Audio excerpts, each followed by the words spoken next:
ओम श्री परमात्मने नमः। श्री योग वासिष्ठ महारामायण प्रथम भाग वैराग्य प्रकरण प्रारंभ। प्रथम सर्ग कथा आरंभ।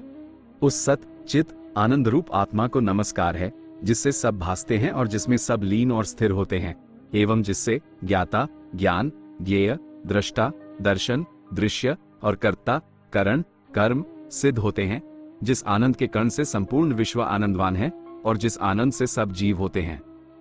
अगस्त्य जी के शिष्य सुतीक्ष्ण के मन में एक संशय उत्पन्न हुआ। तब वो उसके निवृत्त करने के अर्थ अगस्त्य मुनि के आश्रम में जाकर विधि संयुक्त प्रणाम करके स्थित हुआ और नम्रतापूर्वक प्रश्न किया कि हे भगवान, आप सर्वतत्वज्ञ और सर्वशास्त्रों के ज्ञाता हो, एक संशय मुझको है, सो कृपा करके निवृत्त करो। मोक्ष का कारण कर्म है या ज्ञान, अथवा दोनों? इतना सुन अगस्त्य जी बोले कि हे ब्रह्मण्य, केवल कर्म मोक्ष का कारण नहीं और केवल ज्ञान से भी मोक्ष प्राप्त नहीं होता। मोक्ष की प्राप्ति दोनों से ही होती है। कर्म करने से अंतःकरण शुद्ध होता है, मोक्ष नहीं होता, और अंतःकरण की शुद्धि के बिना केवल ज्ञान से भी मुक्ति नहीं होती। इससे दोनों से मोक्ष की सिद्धि होती है। कर्म करने से अंतःकरण शुद्ध होता है, फिर ज्ञान उपजता है और तब मोक्ष होता है। जैसे दोनों पंखों से पक्षी आकाश मार्ग में सुख से उड़ता है, वैसे ही कर्म और ज्ञान दोनों से मोक्ष की प्राप्ति होती है। हे ब्रह्मण्य, इसी आशय के अनुसार एक पुरातन इतिहास है, वह तुम सुनो। अग्निवेश का पुत्र कारण नाम ब्राह्मण गुरु के निकट जा षट अंगों सहित चारों वेद अध्ययन करके गृह में आया और कर्म से रहित होकर तूष्णीं हो स्थित रहा, अर्थात संशययुक्त हो कर्मों से रहित हुआ। जब उसके पिता ने देखा कि यह कर्मों से रहित हो गया है, तो उससे कहा कि हे पुत्र, तुम कर्म क्यों नहीं करते? तुम कर्म के न करने से सिद्धता को कैसे प्राप्त होगे? जिस कारण तुम कर्म से रहित हुए हो वह कारण कहो। कारण बोला, हे पिता, मुझको संशय उत्पन्न हुआ है, इसलिए कर्म से निवृत्त हुआ हूं।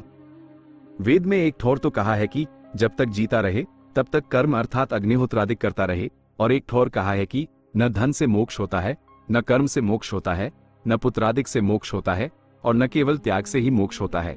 इन दोनों में क्या कर्तव्य है? मुझको यही संशय है, सो आप कृपा करके निवृत्त करो और बतलाओ कि क्या कर्तव्य है।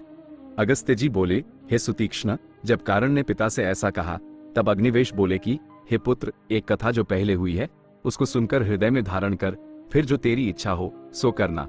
एक काल में सुरुचि अप्सरा, जो संपूर्ण अप्सराओं में उत्तम थी, हिमालय पर्वत के सुंदर शिखर पर, जहाँ की देवता और किन्नरगण जिनके हृदय कामना से तृप्त थे, अप्सराओं के साथ क्रीड़ा करते थे, और जहाँ गंगा जी के पवित्र जल का प्रवाह लहर ले रहा था, बैठी थी। उसने इंद्र का एक दूत अंतरिक्षित से चला आता देखा, और जब निकट आया तो उससे पूछा, अहो सौभाग्य देवदूत, तुम देवगणों में श्रेष्ठ हो, कहां से आए और अब कहां जाओगे, सो कृपा करके कहो। देवदूत बोला, हे सुभद्रे, अरिष्टनेमी नामक एक धर्मात्मा राजर्षि ने अपने पुत्र को राज्य देकर वैराग्य लिया और संपूर्ण विषयों की अभिलाषा त्याग करके गंधमादन पर्वत में जा तप करने लगा। उसी से मेरा एक कार्य था और उस कार्य के लिए मैं उसके पास गया था। अब इंद्र के पास, जिसका मैं दूत हूं, संपूर्ण वृतांत निवेदन करने को जाता हूं। अप्सरा ने पूछा, हे भगवन, वह वृतांत कौन सा है? मुझसे कहो, मुझको तुम अति प्रिय हो, ये जानकर पूछती हूं। महापुरुषों से जो कोई प्रश्न करता है तो वे उद्वेग रहित होकर उत्तर देते हैं। देवदूत बोला, हे भद्रे, वह वृतांत मैं विस्तार पूर्वक तुमसे कहता हूं, मन लगाकर सुनो। जब उस राजा ने गंधमादन पर्वत पर बड़ा तप किया, तब देवताओं के राजा इंद्र ने मुझको बुलाकर आज्ञा दी कि हे दूत, तुम गंधमादन पर्वत पर, जो नाना प्रकार की लताओं और वृक्षों से पूर्ण है, विमान अप्सरा और नाना प्रकार की सामग्री एवं गंधर्व यक्ष सिद्ध किन्नर ताल मृदंगादि वादित्र संग ले जाकर राजा को विमान पर बैठा के यहाँ ले आओ। तब मैं विमान और सामग्री सहित जहाँ राजा था आया और राजा से कहा, हे राजन, तुम्हारे कारण विमान ले आया हूं, इस पर आरूढ़ होकर तुम स्वर्ग को चलो और देवताओं के भोग भोगो। इतना सुन राजा ने कहा कि हे देवदूत, प्रथम तुम स्वर्ग का वृतांत मुझे सुनाओ कि तुम्हारे स्वर्ग में क्या क्या दोष और गुण हैं, तो उनको सुन के मैं हृदय में विचारूं। पीछे जो मेरी इच्छा होगी तो चलूंगा। मैंने कहा कि हे राजन, स्वर्ग में बड़े बड़े दिव्य भोग हैं। जीव बड़े पुण्य से स्वर्ग को पाता है। जो बड़े पुण्य वाले होते हैं वे स्वर्ग के उत्तम सुख को पाते हैं, जो मध्यम पुण्य वाले हैं वे स्वर्ग के मध्यम सुख को पाते हैं, और जो कनिष्ठ पुण्य वाले हैं वे स्वर्ग के कनिष्ठ सुख को पाते हैं। जो गुण स्वर्ग में हैं वे तो तुमसे कहे, अब स्वर्ग के जो दोष हैं वे भी सुनो। हे राजन, जो आपसे ऊंचे बैठे दृष्ट आते हैं और उत्तम सुख भोगते हैं, उनको देखकर ताप की उत्पत्ति होती है, क्योंकि उनकी उत्कृष्टता सही नहीं जाती। जो कोई अपने समान सुख भोगते हैं उनको देखकर क्रोध उपजता है कि वे मेरे समान क्यों बैठे हैं, और जो आपसे नीचे बैठे हैं उनको देखकर अभिमान उपजता है कि मैं इनसे श्रेष्ठ हूं। एक और भी दोष है कि जब पुण्य क्षीण होते हैं तब जीव को उसी काल में मृत्युलोक में गिरा देते हैं, एक क्षण भी नहीं रहने देते। यही स्वर्ग में गुण और दोष हैं। हे भद्रे, जब इस प्रकार मैंने राजा से कहा तो राजा बोला कि हे देवदूत, उस स्वर्ग के योग्य हम नहीं हैं और हमको उसकी इच्छा भी नहीं है। जैसे सर्प अपनी त्वचा को पुरातन जानकर त्याग देता है, वैसे ही हम उग्र तप करके ये देह त्याग देंगे। हे देवदूत, तुम अपने विमान को जहां से लाए हो वही ले जाओ, हमारा नमस्कार है। हे देवी, जब इस प्रकार राजा ने मुझसे कहा तब मैं विमान और अप्सरा आदि सबको लेकर स्वर्ग को गया और संपूर्ण वृतांत इंद्र से कहा। इंद्र बहुत प्रसन्न हुआ और सुंदर वाणी से मुझसे बोला कि हे दूत, तुम फिर जहां राजा है वहां जाओ।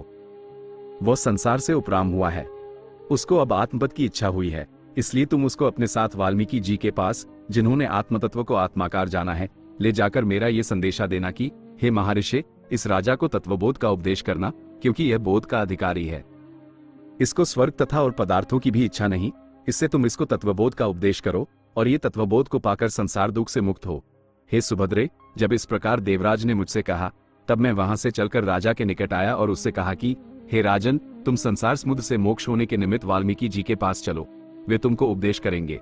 उसको साथ लेकर मैं वाल्मीकि जी के स्थान पर आया और उस स्थान में राजा को बैठा और प्रणाम कर इंद्र का संदेशा दिया। तब वाल्मीकि जी ने कहा, हे राजन, कुशल तो है? राजा बोले, हे भगवान, आप परम तत्वज्ञ और वेदांत जानने वालों में श्रेष्ठ हैं। मैं आपके दर्शन करके कृतार्थ हुआ और अब मुझको कुशलता प्राप्त हुई है। मैं आपसे पूछता हूँ, कृपा करके उत्तर दीजिए कि संसार बंधन से कैसे मुक्ति हो। इतना सुन वाल्मीकि जी बोले, हे राजन, महारामायण औषध तुमसे कहता हूँ, उसको सुनकर उसका तात्पर्य हृदय में धारने का यत्न करना। जब तात्पर्य हृदय में धारोगे तब जीवन मुक्त होकर विचारोगे। हे राजन, वह वशिष्ठ जी और रामचंद्र जी का संवाद है और उसमें मोक्ष का उपाय कहा है। उसको सुनकर जैसे रामचंद्र जी अपने स्वभाव में स्थित हुए और जीवन मुक्त होकर बिचरे हैं, वैसे ही तुम भी बिचरोगे। राजा बोले, हे भगवान, रामचंद्र जी कौन थे, कैसे थे और कैसे होकर बिचरे, सो कृपा करके कहो। वाल्मीकि जी बोले, हे राजन, शाप के वश से सच्चिदानंद विष्णु जी ने, जो अद्वैत ज्ञान से संपन्न है, अज्ञान को अंगीकार करके मनुष्य का शरीर धारण किया। इतना सुन राजा ने पूछा, हे भगवान, चिदानंद हरि को शाप किस कारण हुआ और किसने दिया, सो कहो। वाल्मीकि जी बोले, हे राजन, एक काल में सनत कुमार, जो निष्काम है, ब्रह्मपुरी में बैठे थे और त्रिलोक के पति विष्णु भगवान भी वैकुंठ से उतरकर ब्रह्मपुरी में आए। तब ब्रह्म सहित सर्वसभा उठकर खड़ी हुई और श्री भगवान का पूजन किया, पर सनत कुमार ने पूजन नहीं किया। इस बात को देखकर विष्णु भगवान बोले कि हे सनत कुमार, तुमको निष्कामता का अभिमान है, इससे तुम काम से आतुर होगे और स्वामी कार्तिक तुम्हारा नाम होगा। सनत कुमार बोले, हे विष्णु, सर्वज्ञता का अभिमान तुमको भी है, इसलिए कुछ काल के लिए तुम्हारी सर्वज्ञता निवृत्त होकर अज्ञानता प्राप्त होगी। हे राजन, एक तो ये शाप हुआ, दूसरा एक और भी शाप है, सुनो। एक काल में भृगु की स्त्री जाती रही थी, उसके वियोग से वह ऋषि क्रोधित हुआ था। उसको देखकर विष्णु जी हंसे। तब भृगु ब्राह्मण ने शाप दिया कि हे विष्णु, मेरी तुमने हंसी की है, सो मेरी नाई तुम भी स्त्री के वियोग से आतुर होगे। और एक दिवस देवशर्मा ब्राह्मण ने नरसिंह भगवान को शाप दिया था, सो भी सुनिए। एक दिन नरसिंह भगवान गंगा के तीर पर गए और वहां देवशर्मा ब्राह्मण की स्त्री को देखकर नरसिंह जी भयानक रूप दिखाकर हंसे। निदान उनको देखकर ऋषि की स्त्री ने भय पाए प्राण छोड़ दिया। तब देवशर्मा ने शाप दिया कि तुमने मेरी स्त्री का वियोग किया, इससे तुम भी स्त्री का वियोग पाओगे। हे राजन, सनत कुमार, भृगु और देवशर्मा के शाप से विष्णु भगवान ने मनुष्य का शरीर धारण किया और राजा दशरथ के घर में प्रगटे। हे राजन, वो जो शरीर धारण किया और आगे जो वृतांत हुआ, सो सावधान होकर सुनो। अनुभवात्मक मेरा आत्मा, जो त्रिलोकी अर्थात स्वर्ग, मृत्यु और पाताल का प्रकाश करता और भीतर बाहर आत्मतत्व से पूर्ण है, उस सर्वात्मा को नमस्कार है। हे राजन, ये शास्त्र जो आरंभ किया है, इसका विषय, प्रयोजन और संबंध क्या है और अधिकारी कौन है, सो सुनो। ये शास्त्र सत चित आनंद रूप अचिंत्य चिन्मात्र आत्मा को जताता है, ये तो विषय है। परमानंद आत्मा की प्राप्ति और अनात्म अभिमान दुख की निवृत्ति प्रयोजन है, और ब्रह्म विद्या और मोक्ष उपाय से आत्मपद प्रतिपादन संबंध है। जिसको यह निश्चय है कि मैं अद्वैत ब्रह्म अनात्मदेह से बांधा हुआ हूं, सो किसी प्रकार छूटूं, वह न अति ज्ञानवान है न मूर्ख है, ऐसा विकृति आत्मा यहां अधिकारी है। ये शास्त्र मोक्ष परमानंद की प्राप्ति करने वाला है। जो पुरुष इसको विचारेगा, वो ज्ञानवान होकर फिर जन्म मृत्यु रूप संसार में न आवेगा। हे राजन, यह महारामायण पावन है, श्रवण मात्र से ही सब शाप का नाश करता है, जिसमें राम कथा है। यह मैंने प्रथम अपने शिष्य भारद्वाज को सुनाई थी। एक समय भारद्वाज चित्त को एकाग्र करके मेरे पास आए और मैंने उसको उपदेश किया था। वो उसको सुनकर वचन रूपी समुद्र से सार रूपी रत्न निकाल और हृदय में धरकर एक समय सुमेरु पर्वत पर गया। वहां ब्रह्मा जी बैठे थे। उसने उनको प्रणाम किया और उनके पास बैठकर यह कथा सुनाई।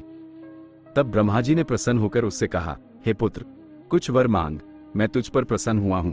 भारद्वाज ने, जिसका उदार आशय था, उनसे कहा, हे भूत भविष्य के ईश्वर, जो तुम प्रसन्न हुए हो, तो यह वर दो कि संपूर्ण जीव संसार दुख से मुक्त हो और परम पद पावे, उसी का उपाय भी कहो। ब्रह्मा जी ने कहा, हे पुत्र, तुम अपने गुरु वाल्मीकि जी के पास जाओ। उसने आत्मबोध महारामायण शास्त्र का, जो परम पावन संसार समुद्र के तरने का पुल है, आरंभ किया है। उसको सुनकर जीव महामोहजनक संसार समुद्र से तरेंगे। निदान परमेष्ठी ब्रह्मा, जिनकी सर्वभूतों के हित में प्रीति है, आप ही भारद्वाज को साथ लेकर मेरे आश्रम में आए और मैंने भली प्रकार से उनका पूजन किया। उन्होंने मुझसे कहा, हे मुनियों में श्रेष्ठ वाल्मीकि, ये जो तुमने राम के स्वभाव के कथन का आरंभ किया है, इस उद्यम का त्याग न करना, इसकी आदि से अंत पर्यंत समाप्ति करना, क्योंकि यह मोक्ष उपाय संसार रूपी समुद्र के पार करने को जहाज है और इससे सब जीव कृतार्थ होंगे। इतना कहकर ब्रह्मा जी, जैसे समुद्र से चक्र एक मुहूर्त पर्यंत उठ के फिर लीन हो जावे, वैसे ही अंतर्धन हो गए। तब मैंने भारद्वाज से कहा, हे पुत्र, ब्रह्मा जी ने क्या कहा? भारद्वाज बोले, हे भगवान, ब्रह्मा जी ने तुमसे ये कहा कि हे मुनियों में श्रेष्ठ, ये जो तुमने राम के स्वभाव के कथन का उद्यम किया है, उसका त्याग न करना, इसे अंत पर्यंत समाप्त करना, क्योंकि संसार समुद्र के पार करने को ये कथा जहाज है और इससे अनेक जीव कृतार्थ होकर संसार संकट से मुक्त होंगे। इतना कहकर फिर वाल्मीकि जी बोले, हे राजन, जब इस प्रकार ब्रह्मा जी ने मुझसे कहा, तब उनकी आज्ञानुसार मैंने ग्रंथ बनाकर भारद्वाज को सुनाया। हे पुत्र, वशिष्ठ जी के उपदेश को पाकर जिस प्रकार राम जी निशंक हो विचरे हैं, वैसे ही तुम भी विचरो। तब उसने प्रश्न किया कि हे भगवान, जिस प्रकार रामचंद्र जी जीवन मुक्त होकर विचरे हैं, वह आदि से क्रम करके मुझसे कहिए। वाल्मीकि जी बोले, हे भारद्वाज, रामचंद्र, लक्ष्मण, भरत, शत्रुघ्न, सीता, कौशल्या, सुमित्रा और दशरथ, ये 8 तो जीवन मुक्त हुए हैं और 8 मंत्री, अष्टगण वशिष्ठ और वामदेव आदि 28 जीवन मुक्त हो बिचरे हैं। उनके नाम सुनो। राम जी से लेकर दशरथ पर्यंत 8 तो ये कृतार्थ होकर परम बोधवान हुए हैं और 1 कुंतभासी, 2 शतवर्धन, 3 सुखधाम, 4 विभीषण, 5 इंद्रजीत, 6 हनुमान, 7 वशिष्ठ और 8 वामदेव, अष्टमंत्री निशंको चेष्टा करते भये और सदा अद्वैतनिष्ठ हुए हैं। इनको कदाचित स्वरूप से द्वैत भाव नहीं पुरा है। ये अनामे पद की स्थिति में तृप्त रहकर केवल चिन्मात्र शुद्ध परम पावनता को प्राप्त हुए हैं।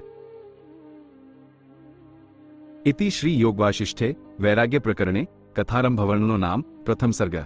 श्री योग वासिष्ठ के वैराग्य प्रकरण का कथा आरंभ नामक प्रथम सर्ग पूर्ण।